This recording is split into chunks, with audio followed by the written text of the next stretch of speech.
First ever factory outlet, Mukunda Jewelers.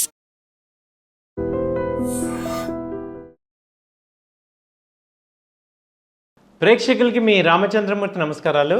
ఇవాళ ఈ వీడియోలో ఇప్పుడు కరెక్ట్గా ఇండియన్ మార్కెట్లో ఇన్వెస్ట్ చేయాలా లేకపోతే క్యాష్ నుంచి బయటకు వచ్చేయాలా, సెల్ చేసేసుకొని ఈక్విటీ స్టాక్స్ బయటకు వచ్చేయాలా అనేది ఒక పెద్ద చర్చ జరుగుతుంది. ఈ విషయంలో ఏం చేయాలి? ఎందుకంటే ఇండోపాక్ యుద్ధం కనుక వస్తే ఆల్రెడీ స్టార్ట్ అవుతుంది. సో ఇది కనుక ఇంటెన్సిఫై అయ్యిందంటే దాని ఎఫెక్ట్ మార్కెట్స్ మీద పడుతుంది. కాబట్టి సో ఏ రకంగా ఉండాలి, అలాగే ఈ మనకన్నా హెచ్ఎన్ఐస్, ఎఫ్ఐఎస్, డిఐఎస్ వీళ్ళందరూ ఏం చేస్తున్నారు అనేది కూడా మనం చూస్తే ఇప్పుడు ఏం జరుగుతుందంటే ఎక్కువగా ఇప్పుడు మనకి హెడ్జ్ ఫండ్స్ వాళ్ళు ఆపర్చునిటీ ట్రేడ్ కోసం ఎక్కువ ఇన్వెస్ట్ చేస్తున్నారు. హెడ్జ్ ఫండ్స్ అంటే small benefits, short term investments with huge net worth ఉన్నవాళ్ళు ఇక్కడ ఎంటర్ అవుతున్నారు. అలాగే లాంగ్ టర్మ్ ఇన్వెస్టర్స్ బ్యాలెన్స్ చేయడానికి వాళ్ళు బయింగ్ చేస్తున్నారు. సో ఇప్పుడు హెడ్జ్ ఫండ్స్ వాళ్ళు ఏమో షార్ట్ సెల్ చేస్తుంటే హై ఇంటెన్సిటీతో షార్ట్ సెల్ చేస్తున్నారు రేటు డౌన్ చేయడానికి. అలాగే హెడ్జ్ ఫండ్స్ ఇన్వెస్టర్స్ ఏమో బ్యాలెన్స్ చేస్తున్నారు మంచి డిప్ కోసం. సో వీళ్ళిద్దరి మధ్య ఫియర్ ఫ్యాక్టర్స్ కూడా స్టార్ట్ అయినాయి. కాబట్టి ఇప్పుడు జరిగేది ఏంటంటే మార్కెట్లో మన రీటైల్ క్లయింట్స్కి చెప్పేది ఏంటంటే కొంత క్యాష్ రిజర్వ్స్ పెట్టుకోండి అంటున్నారు. అలాగే లార్జ్ క్యాప్లో ఇన్వెస్ట్ చేయండి. ఇన్వెస్ట్ చేస్తే లార్జ్ క్యాప్ కంపెనీస్లో ఇన్వెస్ట్ చేయండి, ఎందుకంటే micro cap, small cap, mid cap హెవీగా ఫాల్ అవుతాయి. తర్వాత డెట్ ఫండ్స్లో యాడ్ చేసుకోండి అంటున్నారు. సో ఇప్పుడు క్యాష్ని పార్క్ చేసుకొని డెట్ ఫండ్స్లో పెట్టుకోవడం ద్వారా, అంటే గవర్నమెంట్ సెక్యూరిటీస్ కానీ, తర్వాత బ్యాంక్స్ ఇష్యూ చేసే బాండ్స్లో కానీ, మేజర్గా బాండ్స్లో ఇన్వెస్ట్ చేసుకోండి. లిక్విడ్ బాండ్స్లో కానీ, అలాగే కాల్ మనీ బాండ్స్లో కానీ ఇన్వెస్ట్ చేసుకోవడం ద్వారా ఈ యొక్క మనీ, ఈ యొక్క డిస్టర్బెన్స్ క్లియర్ అయ్యే వరకు అక్కడ మనకు కొంత అమౌంట్ వస్తుంది. సపోజ్ ఒక 2 months డెట్ ఫండ్స్లో ఇన్వెస్ట్ చేసామనుకోండి, మనకి ఇక్కడ నార్మల్ బ్యాంక్లో అకౌంట్లో ఇన్వెస్ట్ చేసే కన్నా ఎక్కువ మనీ వస్తుంది. ఇప్పుడు స్టాక్ మార్కెట్లో చాలామంది ఏంటంటే క్యాష్ ట్రేడింగ్ అకౌంట్లో పెట్టుకునే బదులు లిక్విడ్ ఫండ్స్లో పెట్టుకోండి. దానిలో కొంత అమౌంట్, ఈవెన్ 10 days ఉన్నా, 1 week ఉన్నా, 1 month ఉన్నా మీకు కొంత అమౌంట్ వస్తుంది. సో బెటర్ ఏంటంటే అట్లీస్ట్ క్యాష్ని హోల్డ్ చేయమంటున్నారు.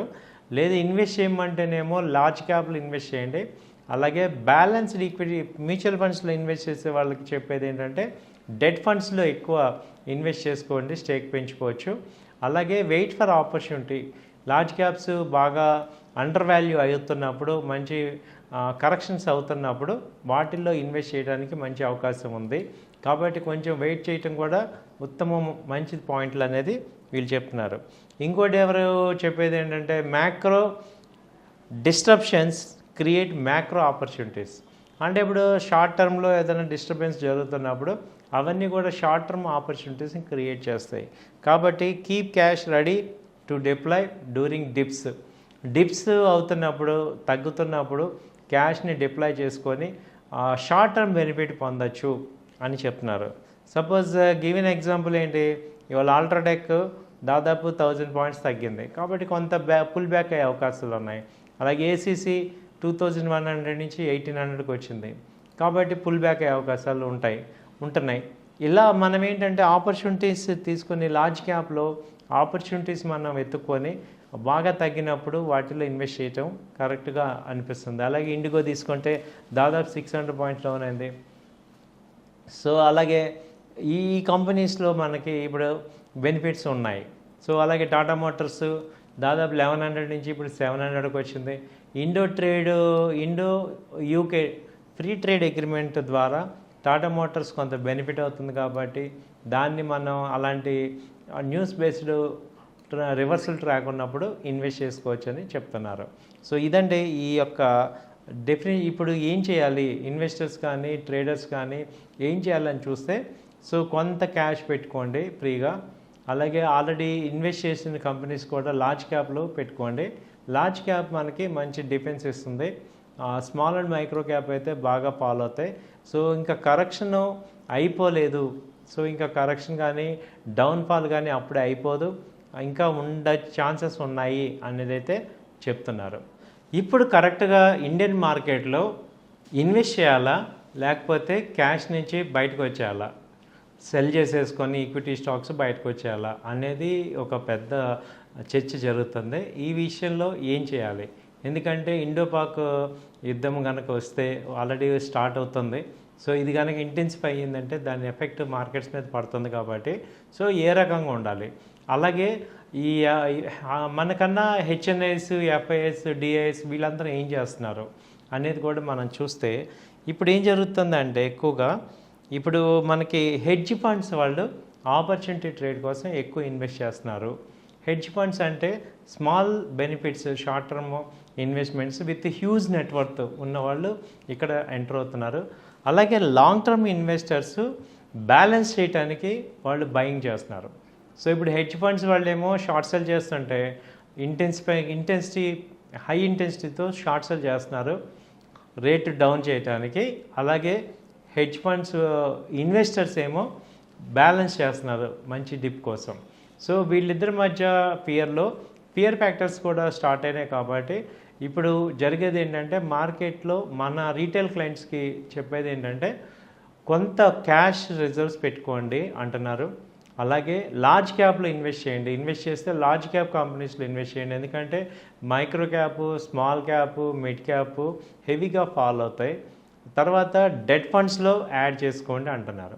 సో ఇప్పుడు క్యాష్ని పార్క్ చేసుకొని డెట్ ఫండ్స్లో పెట్టుకోవడం ద్వారా అంటే గవర్నమెంట్ సెక్యూరిటీస్ కానీ తర్వాత బ్యాంక్స్ ఇష్యూ చేసే బాండ్స్లో కానీ మేజర్గా బాండ్స్లో ఇన్వెస్ట్ చేసుకోండి. లిక్విడ్ బాండ్స్లో కానీ అలాగే కాల్ మనీ బాండ్స్లో కానీ ఇన్వెస్ట్ చేసుకోవడం ద్వారా ఈ యొక్క మనీ ఈ యొక్క డిస్టర్బెన్స్ క్లియర్ అయ్యే వరకు అక్కడ మనకు కొంత అమౌంట్ వస్తుంది. సపోజ్ ఒక 2 months డెట్ ఫండ్స్లో ఇన్వెస్ట్ చేసామనుకోండి, మనకి ఇక్కడ నార్మల్ బ్యాంక్లో అకౌంట్లో ఇన్వెస్ట్ చేసే కన్నా ఎక్కువ మనీ వస్తుంది. ఇప్పుడు స్టాక్ మార్కెట్లో చాలామంది ఏంటంటే క్యాష్ ట్రేడింగ్ అకౌంట్లో పెట్టుకునే బదులు లిక్విడ్ ఫండ్స్లో పెట్టుకోండి. దానిలో కొంత అమౌంట్ ఈవెన్ 10 days ఉన్నా, 1 week ఉన్నా, 1 month ఉన్నా మీకు కొంత అమౌంట్ వస్తుంది. సో బెటర్ ఏంటంటే అట్లీస్ట్ క్యాష్ని హోల్డ్ చేయమంటున్నారు. లేదు ఇన్వెస్ట్ చేయమంటేనేమో లార్జ్ క్యాప్లో ఇన్వెస్ట్ చేయండి. అలాగే బ్యాలెన్స్డ్ ఈక్విటీ మ్యూచువల్ ఫండ్స్లో ఇన్వెస్ట్ చేసే వాళ్ళకి చెప్పేది ఏంటంటే డెట్ ఫండ్స్లో ఎక్కువ ఇన్వెస్ట్ చేసుకోండి, స్టేక్ పెంచుకోవచ్చు. అలాగే wait for opportunity. Large caps బాగా అండర్ వాల్యూ అవుతున్నప్పుడు, మంచి కరెక్షన్స్ అవుతున్నప్పుడు వాటిల్లో ఇన్వెస్ట్ చేయడానికి మంచి అవకాశం ఉంది. కాబట్టి కొంచెం వెయిట్ చేయటం కూడా ఉత్తమం, మంచి పాయింట్లు అనేది వీళ్ళు చెప్తున్నారు. ఇంకోటి ఎవరు చెప్పేది ఏంటంటే macro disruptions create macro opportunities. అంటే ఇప్పుడు షార్ట్ టర్మ్లో ఏదైనా డిస్టర్బెన్స్ జరుగుతున్నప్పుడు అవన్నీ కూడా షార్ట్ టర్మ్ ఆపర్చునిటీస్ని క్రియేట్ చేస్తాయి. కాబట్టి keep cash ready to deploy during dips అవుతున్నప్పుడు, తగ్గుతున్నప్పుడు క్యాష్ని డిప్లాయ్ చేసుకొని షార్ట్ టర్మ్ బెనిఫిట్ పొందొచ్చు అని చెప్తున్నారు. సపోజ్ గివెన్ ఎగ్జాంపుల్ ఏంటి, ఇవాళ అల్ట్రాటెక్ దాదాపు 1000 points తగ్గింది కాబట్టి కొంత పుల్ బ్యాక్ అయ్యే అవకాశాలు ఉన్నాయి. అలాగే ఏసీసీ 2100 నుంచి 1800కి వచ్చింది కాబట్టి పుల్ బ్యాక్ అయ్యే అవకాశాలు ఉంటున్నాయి. ఇలా మనం ఏంటంటే ఆపర్చునిటీస్ తీసుకుని లార్జ్ క్యాప్లో ఆపర్చునిటీస్ మనం వెతుక్కొని బాగా తగ్గినప్పుడు వాటిలో ఇన్వెస్ట్ చేయటం కరెక్ట్గా అనిపిస్తుంది. అలాగే ఇండిగో తీసుకుంటే దాదాపు 600 points డౌన్ అయింది. సో అలాగే ఈ కంపెనీస్లో మనకి ఇప్పుడు బెనిఫిట్స్ ఉన్నాయి. సో అలాగే టాటా మోటార్స్ దాదాపు 1100 నుంచి ఇప్పుడు 700కి వచ్చింది. Indo UK free trade agreement ద్వారా టాటా మోటార్స్ కొంత బెనిఫిట్ అవుతుంది కాబట్టి దాన్ని మనం అలాంటి న్యూస్ బేస్డ్ రివర్సల్ ట్రాక్ ఉన్నప్పుడు ఇన్వెస్ట్ చేసుకోవచ్చు అని చెప్తున్నారు. సో ఇదంటే ఈ యొక్క ఇప్పుడు ఏం చేయాలి ఇన్వెస్టర్స్ కానీ ట్రేడర్స్ కానీ ఏం చేయాలని చూస్తే, సో కొంత క్యాష్ పెట్టుకోండి ఫ్రీగా. అలాగే ఆల్రెడీ ఇన్వెస్ట్ చేసిన కంపెనీస్ కూడా లార్జ్ క్యాప్లో పెట్టుకోండి. లార్జ్ క్యాప్ మనకి మంచి డిఫెన్స్ ఇస్తుంది.